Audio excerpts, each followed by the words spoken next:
I never thought I would buy a home. I thought I would rent forever, but I did it. I bought a home.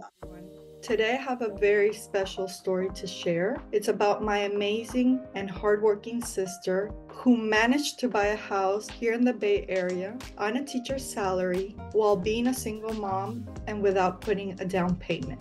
Let's dive into Alice's journey and see how she made her dream come true.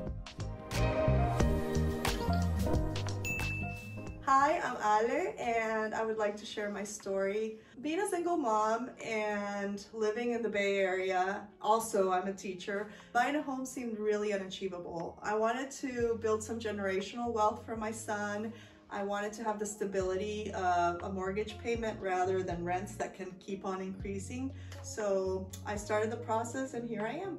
So about a year ago, I bought a house in East Oakland, this house in East Oakland. It's a cozy 800 square foot house. It's a 2-bedroom, 1-bath. The lot is 3,500 square feet and they were selling it for $399, but my realtor and I looked at the comparable prices around the area. We wanted to be competitive, so I offered $475 and I got the house. It was a really nerve-wracking experience. I was at some friend's house and I got the call and we popped some champagne and celebrated. In the East Bay is really competitive to buy. Houses go over asking price. And I fortunately had a realtor and a lender that were really good at guiding me through the process.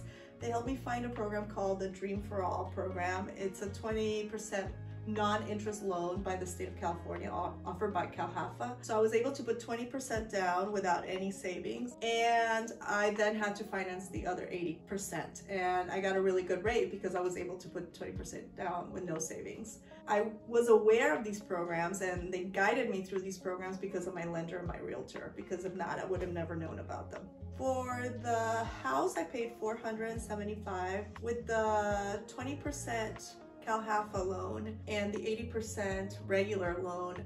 I now pay $2,300 a month in mortgage. I don't have to repay the CalHAFA loan, the 20%, until I sell the house or until the loan reaches maturity in 30 years. Then I have to pay that back, no interest. Oh, and I forgot to say, the closing costs were also covered by the CalHAFA loan.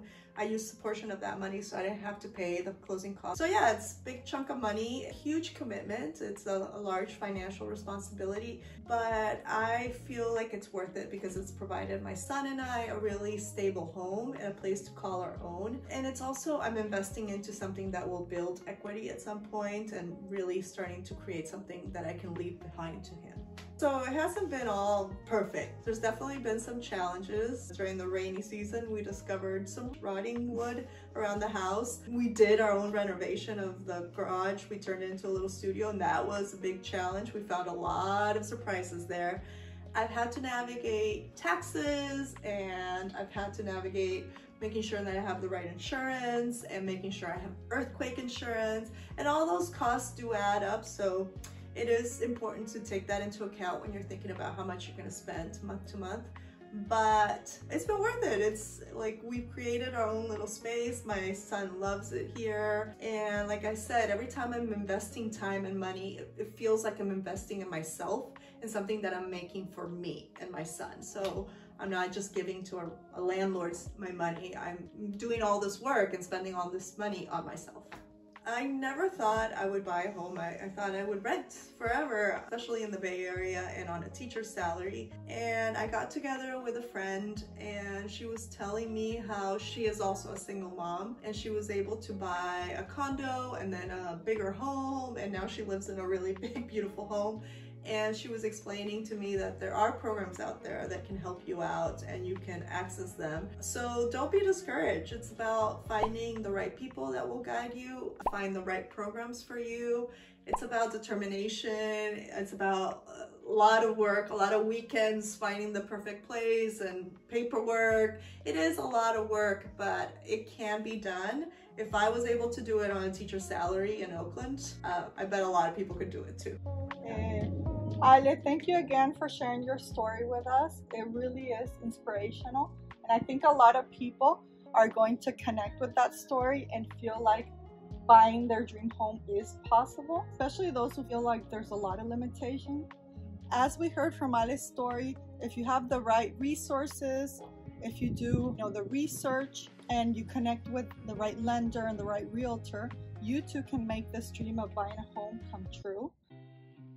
I'm so proud of what my sister accomplished. Buying a house is probably the biggest purchase any person will have, and Ale was able to do it independently and with her own hard work. She's made her house into the most beautiful, warm, and loving environment that she gets to share not only with her son and my nephew Nico, but with all her friends, her family, and her wider community. So if you're one of the many people that feel like owning a house is impossible, I really hope that this story inspired you.